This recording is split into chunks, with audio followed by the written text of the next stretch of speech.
Hey folks, it's Marvin Cash, the host of The Articulate Flower, back with another Casting Angles with Mac Brown. How you doing, Mac? I'm doing great, Marvin. How are you? As always, I'm just trying to stay out of trouble. And, it's been kind of crazy. We had a little bit of rain move through this holiday weekend, and the temperatures have been great for trout fishing. What have you seen on the water? We had a lot of caddis today. We started pretty early in the morning. Had a little bit of blue wing action, and that was pretty much it. Was caddis and blue wings, and the fish were really liking this overcast weather. It stayed overcast till about 12:30 here in Bryson, and a lot of fish up feeding near the surface. So that's always a blast.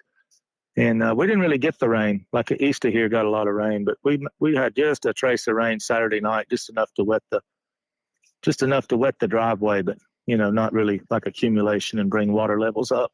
Yeah. And I mean, interesting too, right? Because it's been, when we say it's been cool, you've had lows down in the 40s probably for the last week. Oh, it's been wonderful to be almost June and to have, this cooler temperature. And even for the high today, I think we hit probably in the mid 60s today. That's what it felt like anyway. And in the 40s in the evening, it's just perfect. The water temp's still really cold. It was in the 50s. I took a water temp this morning, and on the Tuckasegee, on the tailwater there, it was 53 degrees in Bryson. So that's still a fantastic temperature for this late in May. Yeah. And so, we've got, a week or so, give or take, left on delayed harvest. And so those fish are going to start to get taken. And, it may be cool now, but it's going to get warmer in the summer. We're going to have less water. We thought it'd be helpful to talk to folks about kind of how to make that transition to, off the DH water or fishing DH water when there are fewer fish, and also getting into the park when there's less water and it's low and clear. Right. One good strategy, like if we get up into, late June, once the DH opens up, it'd probably be to go high. Just go high. A lot of roads you can get high. You don't have to walk 4,000 feet up unless you just want to, but you can access a lot of those high elevation creeks, a lot of them by driving up higher, and you'll have better water temps, and you'll have better action, getting a little bit higher and cooler streams. The other thing is look at topos, to watch topo maps and look and see which streams get more shade. A lot of people don't do that, but if you look at the drainages of how steep some of the drainages are, you can have streams that stay, almost void of sunlight all summer. So it's just about looking at the topo and which way the creek orients. Yeah. So I guess, right, in an ideal world, you'd want something really steep that faced west, right? Yeah, it faces west or faces east. Because here we don't have many streams facing west, because, on this side of the national park, Bryson City. So most of the stuff here would be to have really steep gorge that faces more due east. Got it. You know what I mean? Because the water comes off the park that direction. So it'll still give you the same, benefit. A good example, like up in the park, like Bumgarner Bend is a good example up in Deep Creek. If you look how steep that bend is on the creek and look at where it orients, you can get in there and not have a lot of sunlight on the water the whole day. So, that makes it pretty good. Yeah, got it. I understand. You're basically talking about fishing really kind of tight valleys and creases, even on the eastern face. I was thinking more about the sun coming up and beating on the side of the mountain until it kind of moved over, so you'd want later in the day and on the west side. Yeah, and a lot of times what'll happen is, like on these park streams, you'll have a ridge that blocks it from the morning sun, because it's low in the morning and then it gets higher and higher. So what's really more critical is up around, say, 11 till about 4 o'clock. What's going to block it at that time period? Because it's usually, that's where it gets the Smokies. The name, usually we're cloudy every morning, like on Deep Creek, we're usually cloudy and foggy. You know what I mean? In the morning, it doesn't burn off usually here till about 10:30 in the morning. And it's different. Other places like East Tennessee, it's sunny in the morning. It doesn't have the thick fog, but here it's like every morning it's that way on Deep Creek in the valley. And so I think that makes a big difference too, because the morning it's not as critical, because it's not like clear. Like where you live, it's probably clear in the morning, isn't it, in Charlotte? Yeah, more or less. And here you have like this fog that you can't see 60 feet in a lot of the mornings, because it's that foggy in the morning early. So So yeah, I think a lot of times if you can have a ridge, I used to study topo maps a ton, even in the wintertime. I mean, we do it for the opposite reason, actually, in the colder seasons, to where we want to have some thermal exchange from sunlight, to have better water temperatures. And so we can use it both directions. You can use it in favor and in all the seasons, Yeah.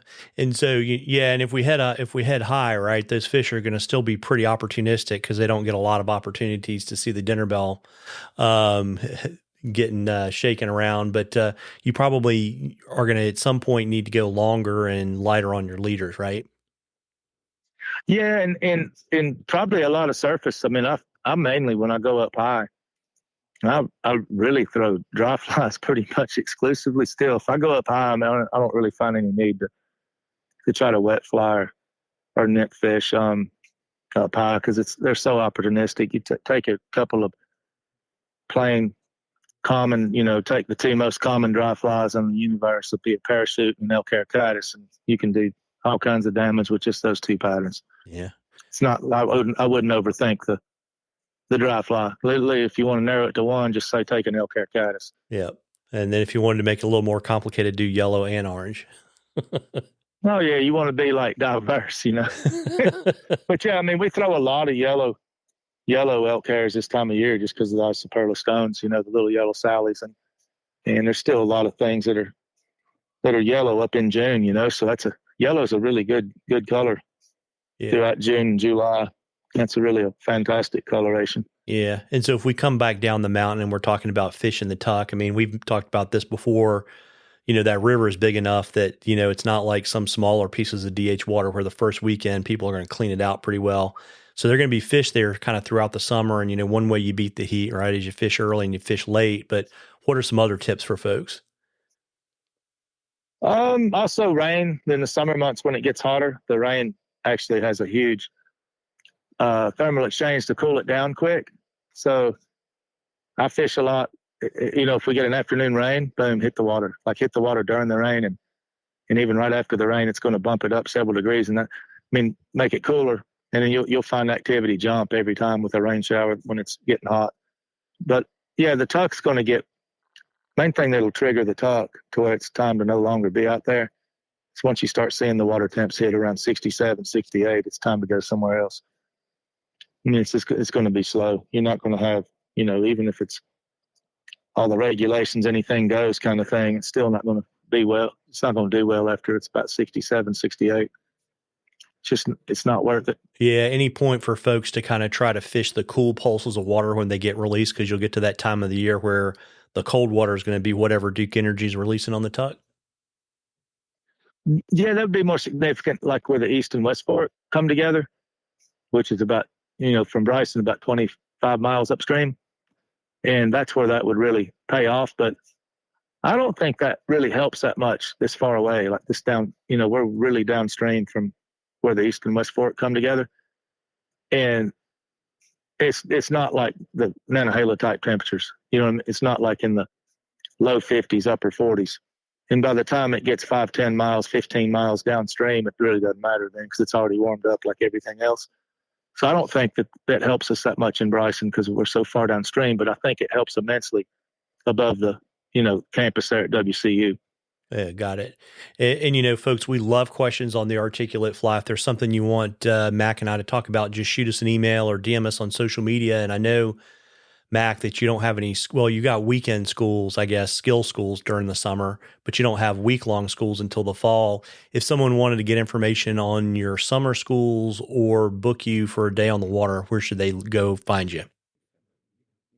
The best place would be macbrownflyfish.com. That's the easiest, email, phone number, all that contact info is on there. And we have a, Mac Brown Fly Fish for Instagram, Facebook, and that kind of social media stuff too. But most of the time I'd rather get a phone call or a text or an email. So I don't look at the other. Well, folks, you owe it to yourself to get out there and catch a few. Tight lines, everybody. Tight lines, Mac.